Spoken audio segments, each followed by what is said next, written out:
Hi everyone. There's a couple of things I want to say. I mean, it is very quiet at the moment. We had two boats in the south yesterday. We had a boat here the day before yesterday, but with the EU deal with Turkey, I mean, all the abuses going on is incredible, absolutely incredible. The stories that are coming out of detention centres and things like this is just absolutely inhumane. Anyway, this video is not about this. I just want to read a couple of things out that was in the Guardian newspaper in England. The people of Lesvos orchestrated heroic humanitarian effort to support refugees. An 85-year-old grandmother who fed children on the beach, and local fishermen who rescued scores of refugees from the water have been nominated for the Nobel Peace Prize as representatives of the island collective response. Then in September, the UN and NGOs arrived and began stabilizing the situation. Okay.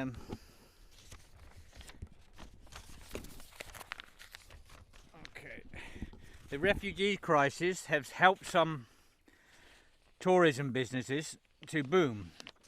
500,000 refugees have arrived here since August, and almost all brought ferry tickets. We had thousands of people lines waiting for ferry tickets to Athens. I mean, on top of all that, you know, it was all the hire cars and everything else that was hired by volunteers and everything, and all the hotels that was fully booked and everything else. Also, it says Lesvos have seen a rapid influx of migrant workers from Europe. Aid workers, volunteers kept Mytilene bars unseasonably busy, while the UN and Frontex are block booking entire hotels. This year we have had two high seasons. The president of the Lesvos Hotelier Association said the capacity in Mytilene and Molivos is close to fully booked now. Okay, and we've had a really busy one all through the winter. It's never happened here before. We'll talk about this later, a little bit later. I want to see a few things to say about some of the arseholes here. Some British tour operators are reporting bookings to Greece are down 35% this year. But a report in the English language version of the Athens Daily says there is a silver lining for the tourism sector. Some believe Greece's reputation for offering warm hospitality will be boosted by the crisis. You know, what the Greek people have done here is absolutely incredible. And believe me, in the future, it will pay all round Greece, you know, for the amount of really, really nice people that have helped the refugees. And Greece has got a major reputation going around the world now for being the humanitarian centre of the world, you know, despite a few awful people we have. You know, the majority of people in Greece have been absolutely brilliant, absolutely fantastic. Refugees are very good opportunities to attract tourists. Greek tourists from professionals are at pains to stress that their crisis-battered country remains a premier holiday getaway, and the Greek government recently announced special measures to boost tourism. Okay. Now the money comes in different ways. The volunteers, NGOs are here. The hotels are full. Okay. You know, you can. Greece is beautiful. Listen to the birds. You know, it's the flowers are coming now. You know, we're well into spring now. Some of the fields look absolutely beautiful. They're just completely blue, and some are red and pink and white. Incredible. And my top field up here is pure yellow. This one's a mixture of colours. This field. Last year this was red and white. This field. I don't know why. You know, it's different things succeeding themselves, I suppose. Anyway, what I would like to say on top of all this, you know, there's been some incredible people here in Greece, and then we've had these really awful people. Now, these awful people, especially here in the north, we've had a group that have really gone to town last year, and some of the abuses and some of the statements they put out on Facebook were so disgusting, it was unreal. Now, I'm still hearing these people whinging. You know, I mean, I'm still getting the threats on a regular basis. I mean, last week there was phone calls. I've had stuff coming through on the internet, what they're going to do to my wife and my daughter, and everything else. I've had to send my daughter to England. She's out of the way from here because of these abusive, nasty people. We've been to the police and that, but there's nothing they can do about it. These people won't stop. Anyway, on top of all this, you know, you'll find that these people, we know who they are. These people, they won't stop. They carry on. But at the end of the year, they jumped into bed with one NGO here, you know. And they've made a lot of money. A lot of contracts being flying around and everything else. So these awful people, you know, they're quick enough to turn around the other way when they can make some money, but they're still throwing the abuses. In England, we call this two-faced, you know, or they stab you in the back, or they strip the skin off you, or whatever. You know, these are not nice people.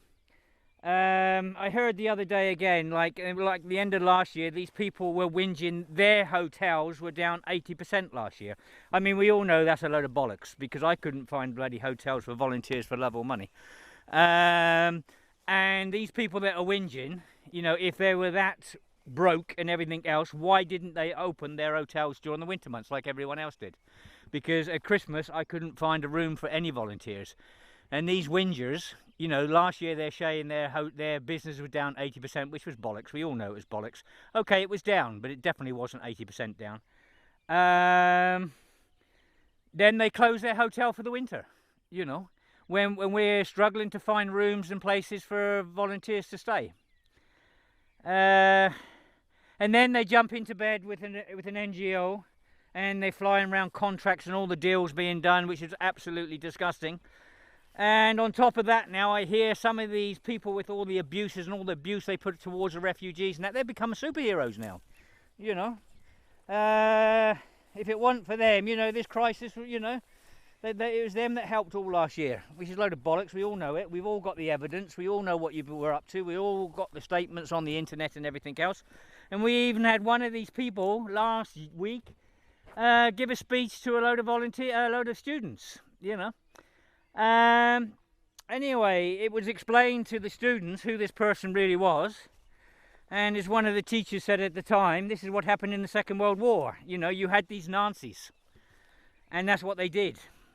You know, they played both sides, you know. They were the big heroes and everything else. And yeah, in reality, they're the abusers. And that's what's happened here. And this will all come out, believe me. You know, we have so much evidence and stuff going on here. And we've taken so much and we've kept so much. These people, these twisted people, you know, one minute they want to shoot the refugees on the beaches, the next minute they're making money. And they're quite happy to get in bed with an NGO and everything else, and now they're superheroes. And still I get the threats and everything else on the internet and telephones, and the last threat I got, the town's going to make me pay for this. Yeah, you know, this is disgusting, absolutely disgusting. You know, and this is the same group of people constantly, this same group. You know, the town really has to get together, and they really have to push these disgusting people out. They really have to get rid of them somehow. I don't know how you do it. The town has to get themselves together and do this, because these people will cause trouble for this town to the end. You know, they were the ones that insisted the people slept on the streets last year.